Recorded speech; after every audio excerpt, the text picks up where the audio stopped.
Hello everybody and welcome back to yet another Logan Blackman Show YouTube video. As you can tell by the title, this video will be going over the recently released 60-man preliminary squad for the United States men's national team for the upcoming Gold Cup. Now the official squad will be released on Thursday, or at least it's expected to be released on May 22nd, Thursday. So this will either be coming out on Tuesday or Wednesday. I'm not 100% sure right now. So it's either 2 days from now or a day from now. The squad will hopefully be announced. I don't know if that's actually confirmed or not, but we're going to be going over the 60-man squad. We're going to make a squad prediction over the 26 men that could be selected for this team, release a starting lineup stuff, and all that great stuff that you love here with the United States men's national team. But before we get into anything we're going to talk about today, make sure to go check out all the links down in the description below. All the different links to social media, Twitter, Instagram, Facebook. Make sure to subscribe to the Apple Podcasts and Spotify accounts. Make sure to subscribe to the podcast YouTube channel down below. Go to the LoganBlackmanShow.com. Check out some of our latest blogs. There's no blog post for this video exactly, but if you could just go and check out some of the most recent blogs we've had, I would greatly appreciate that. And as always, make sure you subscribe to the YouTube channel and give this video a thumbs up. If you liked it already, give it a thumbs up. If you want to wait till the end, I will remind you at the end, and also leave a comment down below on what you think the squad will look like, where you would change in my prediction, and how you feel about the United States going to the Gold Cup in general. Obviously, the United States, every single Gold Cup is expected to win. Yes, Mexico is heavily involved there. Yes, Canada's improving, but the United States, even despite their fourth place finish in the CONCACAF Nations League, which is a travesty in its own right, and we've talked to that a lot, or we went over that a couple months ago, and I do apologize for the lack of United States men's national team videos. The NFL draft has been clogging up my brain over recent months or recent weeks, and there hasn't really been a lot of movement towards the United States. I know I could probably go over some State of the Union things where you look at each players and how they're doing at clubs and all that. Maybe we could do that as the season goes on for next year, but right now, I want to focus on the 60-man preliminary squad for the 2025 Gold Cup. The options in goal are Chris Brady from the Chicago Fire, Matt Freese from NYCFC, Diego Koshin from FC Barcelona, Barcelona B, Patrick Schulte from Columbus Crew, Zach Steffen from the Colorado Rapids, and Matt Turner from Nottingham Forest, Crystal Palace, Nottingham Forest. I mean, he he was on the team for Crystal Palace this past year, just won the FA Cup, so congratulations to them beating Man City. We love to see that stuff. Matt Turner hasn't really played that much since going over to Nottingham Forest. I mean, Dean Henderson's been one of the best goalkeepers in the league, and if he goes back to Nottingham Forest, you got Matt Sells, who has also been one of the best goalkeepers in the league. So he's kind of fighting a losing battle here. I think, again, like we've talked about before, going back to the MLS might be his best option. If he wants to stay in Europe, I think a trip down to the Championship, I think would be his best course of action. If he wants to stay in England, maybe he wants to go over to Germany. I don't know, but Matt Turner needs to play. Zach Steffen's another interesting one on here because he does have an abdominal injury. He missed the last game for Colorado Rapids. The Foot Mob says that he might be out until mid-June, and the Gold Cup starts in mid-June, so maybe he still makes the squad, maybe he doesn't. We'll go over the actual squad depth here in a little bit, but I just want to touch on those two real quick. And in defense, we have the likes of Tristan Blackman, no relation, George Campbell, Cameron Carter-Vickers, Jorginho Dest is back in the squad, Marlon Fossey, Alex Freeman, Nathan Harriel, DeJuan Jones, Christopher Lund, Mark McKenzie, Shaq Moore, Tim Ream, Chris Richards, Anthony Robinson's back, Miles Robinson, Joe Scally, John Tolkien, Austin Trusty, Caleb Wiley, and Walker Zimmerman. I'm very intrigued to see if any of the old guard from the MLS like Miles Robinson or Walker Zimmerman make a reappearance in this Gold Cup squad. Also players like John Tolkien, who was in the last Gold Cup squad, DeJuan Jones as well in there. Tolkien and Jones battled it out for those two left back spot, or that left back spot in the last tournament. DeJuan Jones ended up winning the job. I think Tolkien started off the tournament as the starter, but DeJuan Jones definitely took hold of that. But John Tolkien's been playing well over in Germany this year. So, and for a team that just got relegated, he was one of the bright spots for that team. And we'll talk about, and Caleb Wiley is going to be another interesting talking point for that left back spot as well. But that's your defenders for the squad. As for the midfield, we don't have the likes of Giovanni Reyna. We don't have Weston McKennie. They're going to be in the Club World Cup, so they have the club has seniority, I guess you could really call it. So they're not going to be in the squad. Timothy Weah is also not going to be in the squad as well, but he's in the forward section. But for the rest of the midfielders, we have Brennan Aronson, Paxton Aronson, Tyler Adams, Max Arvston, who played left back for the Nations League. He's a left wing back for the Columbus Crew, but he plays left back. Either way, midfield, left back, it doesn't matter. He's in and around the squad. You've also got the likes of Sebastian Berhalter. You got Gianluca Busio, Johnny Cardoso, Caden Clark, Luca De La Torre, Maximilian Dietz, Emeka Anelli, Brian Gutierrez, Richie Ledesma, Diego Luna, Jack McGlynn, Jordy Mihailovic, Matko Malevich, Aiden Morris, Yunus Musa, Tanner Tessman, Timothy Tillman, and Sean Zawadski from the Columbus Crew. So there, you got some depth there in the midfield positions. I'm intrigued to see if Gianluca Busio makes the squad. Obviously, a former Sporting Kansas City player, plays week in and week out for Venezia over in Serie A. I'm excited to see what he does. Timothy Tillman was an interesting one, the older brother of Malik Tillman, who's been balling out for PSV this season since coming back from injury. Or even before the injury as well. He's been balling out for PSV, but we'll talk about PSV and Malik Tillman and all those guys here in a little bit.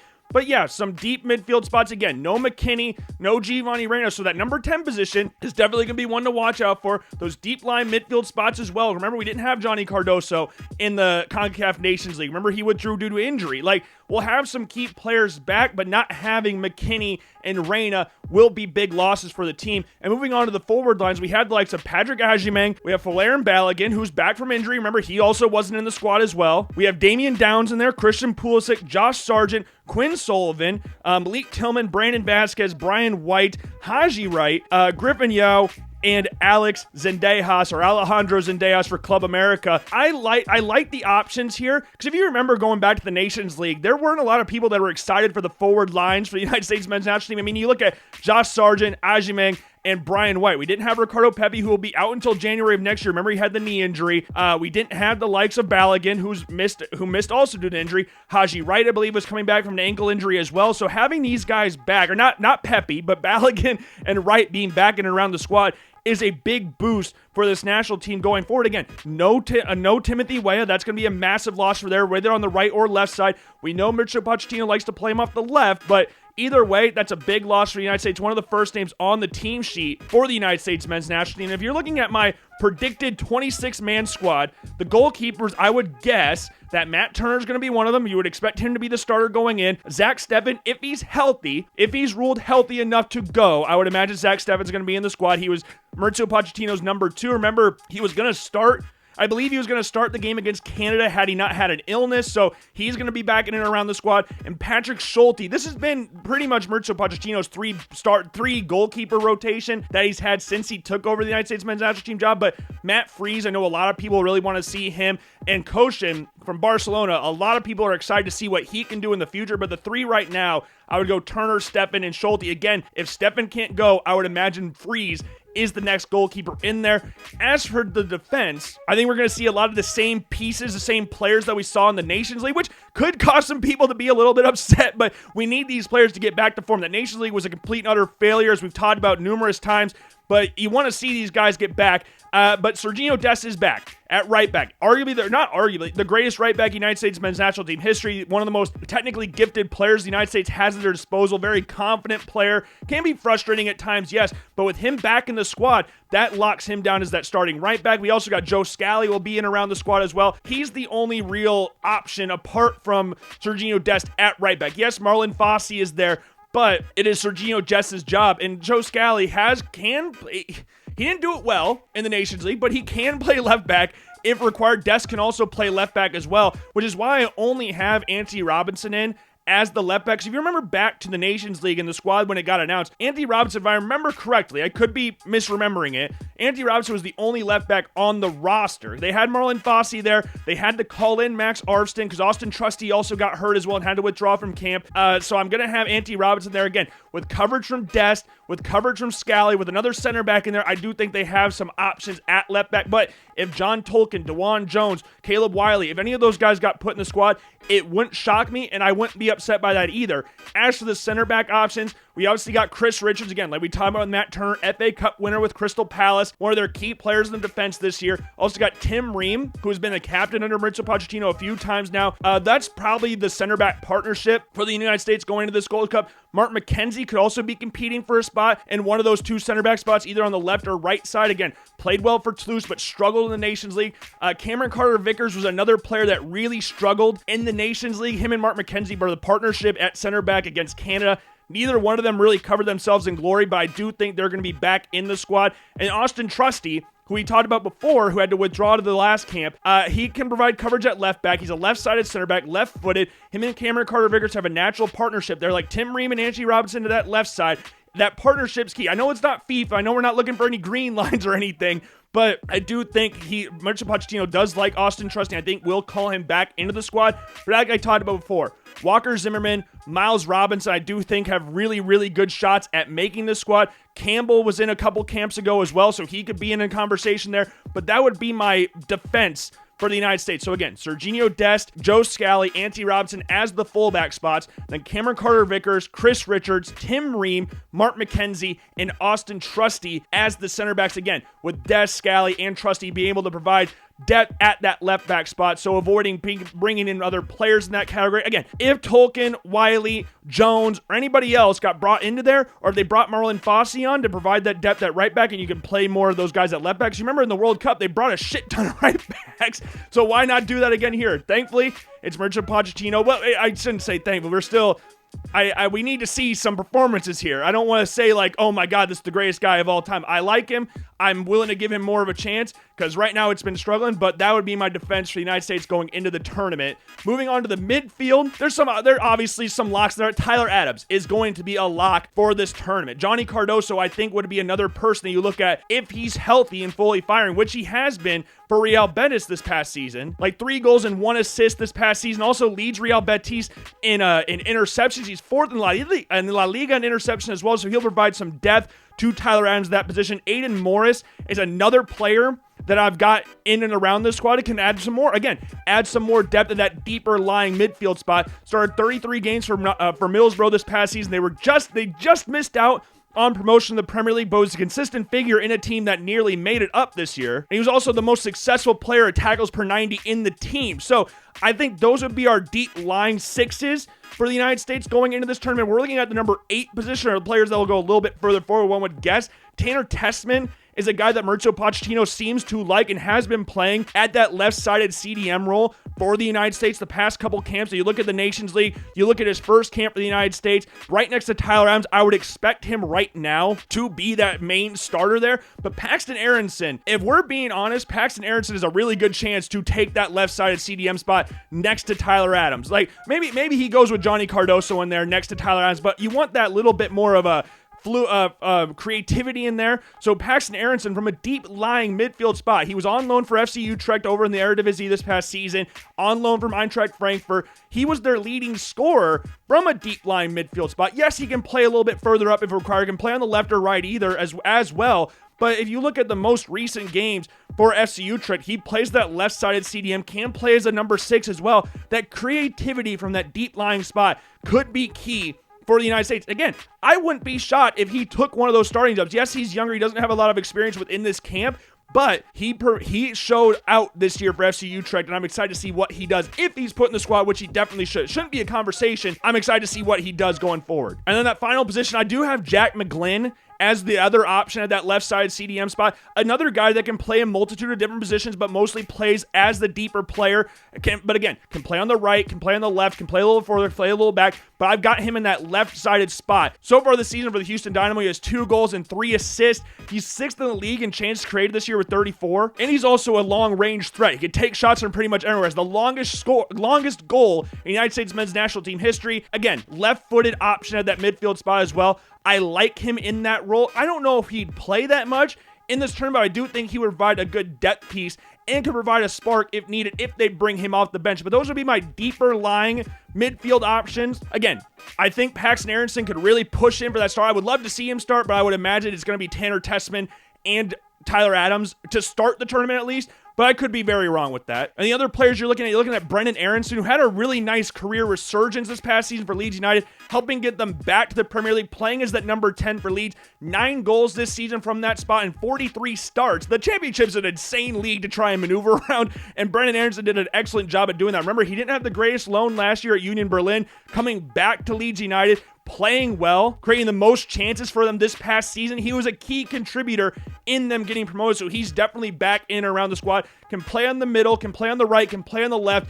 I like the option of Brendan Aronson. It was always that super sub under Greg Berhalter. Could be a starter in this tournament with the likes of Weah, Reyna, and McKinney all sitting out. And then obviously we got Diego Luna in there, one of Mauricio Pochettino's favorite players. 7 goals, 0 assists so far this season for Real Salt Lake. But don't look too deep into that. Real Salt Lake are not having the greatest start this season. There's not a single player on that team, apart from Diego Luna, that has more than 1 goal this season. It's 7 for Luna, and the next closest one is 1. Like they don't score a lot of goals, and if it's not from Diego Luna, if it's not Luna scoring, they're not going to score a lot of chances this year. And we've seen the performances from him in the United States. He shows a lot of heart, which is what we want and what we crave as fans. You want players like that are willing to do anything for the team. Mauricio Pochettino has praised him for his balls.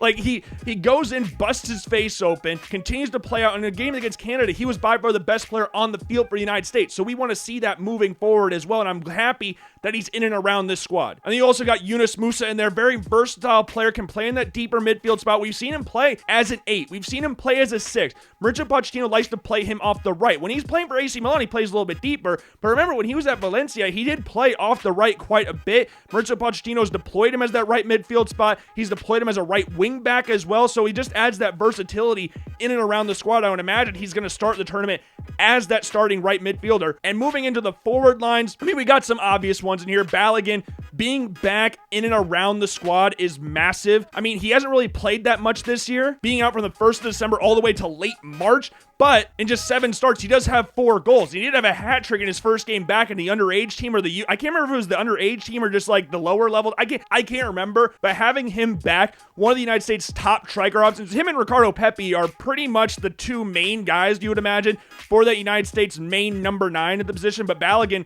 is one of the most talented players the United States has and should be a lot to go into this tournament. Same goes for Christian Pulisic. I don't really need to say much about Christian Pulisic. He's the catalyst for this team, the team's best player. Mauricio Pochettino's taught about playing him in that Christian Eriksen role, playing him as a number 10, playing him on the right. People would love to see him on the left. Again, with Weah out, you would expect him to play on the left. We will have to wait and see on that. We also got Haji Wright, one of Christian Pulisic's close friends, can play on the left, can play up top. Mostly, he a big-bodied striker. Remember him in the game against the Netherlands in the World Cup, or against, started the game against England, in the World Cup. That was a while ago, but he's a big-bodied striker there, can play off the left, had a good season for Coventry City. Again, another team that came oh so close, but good player. Can play across the front line if need be and provide some more depth at that striker position and on that left wing spot. Josh Sargent is also backing around the squad. EFL Team of the Season. He had a great season for Norwich City. 15 goals, 5 assists in the league.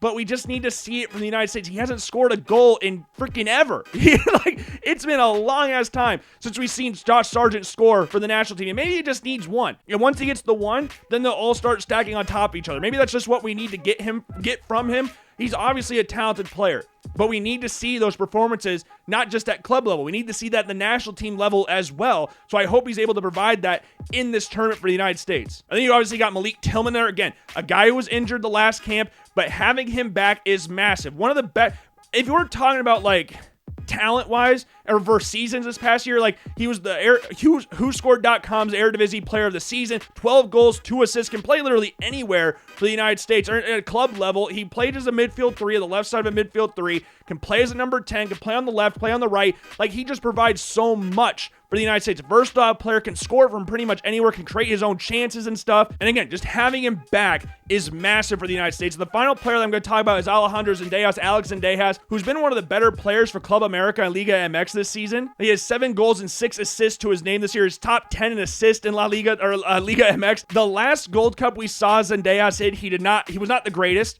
He was not the greatest. That was the BJ Callahan Gold Cup. Having him off the right, though, I think could be fun to see. A left-footed right winger. The United States doesn't really have any of those at their disposal at this point in time. So having him back in the squad, I think could provide a boost in the attack for the United States. And that would be my 26-man squad for the United States going into this Gold Cup. So a reminder, net, we have Matt Turner, Zach Steffen, and Patrick Schulte. The defense, we have Cameron Carter-Vickers, Serginho Dest, Mark McKenzie, Austin Trusty, Ante Robinson, Tim Ream, Chris Richards, and Joe Scally. In the midfield, we have the Aronson brothers, Paxton and Brendan Aronson in there. We have Yunus Musa in there, Tyler Adams, Johnny Cardoso, Diego Luna, Tanner Tessman, Aiden Morris, and Jack McGlynn. And then up top in the forward position, Christian Pulisic, Haji Wright, Valerian Balogun, Josh Sargent, Alejandro Zendejas, and Malik Tillman. I think this squad is good. This is the strongest squad the United States has brought to a Gold Cup in a while. I know, again, the squad will get announced Thursday, May 22nd. I don't know the exact time, but that would be my predicted squad going into this tournament. And if I had to think of a starting lineup right now, I'll throw it on screen right now. I'm not going to go through what the starting lineup would be overall, but I go in depth for each position. But this is based off what Mauricio Pochettino has done for the United States at this point. This is what I would imagine the starting lineup would look like in some capacity. But obviously, we'll have to wait and see. We're a couple weeks away from the start of the Gold Cup. Again, the United States is one of the favorites, should be one of the favorites in this tournament. It's a tougher group than what we would maybe like, but you want to see the United States tested in these tournaments. You don't want to see them just walk to the championship. Like, we need to see that from them. We haven't seen a good, consistent United States men's national team performance in any of these recent tournaments. You look at the Gold Cup, you look at the Copa America, you look at the Last Nations League. We need some consistency and good performances from the United States men's national team, and I want to see them win. I want them to take this tournament seriously, and with these players they've selected for the preliminary squad, shows me they're at least somewhat taking it seriously. I guess time will tell with the performances and everything, but that's all I've got for you today on this United States preliminary squad Gold Cup prediction squad video, preliminary squad reaction, all that stuff. I hope you enjoyed the video. If you did, give it a thumbs up. Make sure to subscribe to the YouTube channel. Check out all the links down in the description below. Leave a comment down below on what you feel about the squad, about the United States' chances in the tournament, about what your predicted squad would look like. Let me know what you think of my squad. All that's great stuff. Of course, I've been Logan Blackman. If you enjoyed, that's awesome. If you didn't, I sincerely apologize. Try to be better next time, and I will see you guys later. Peace.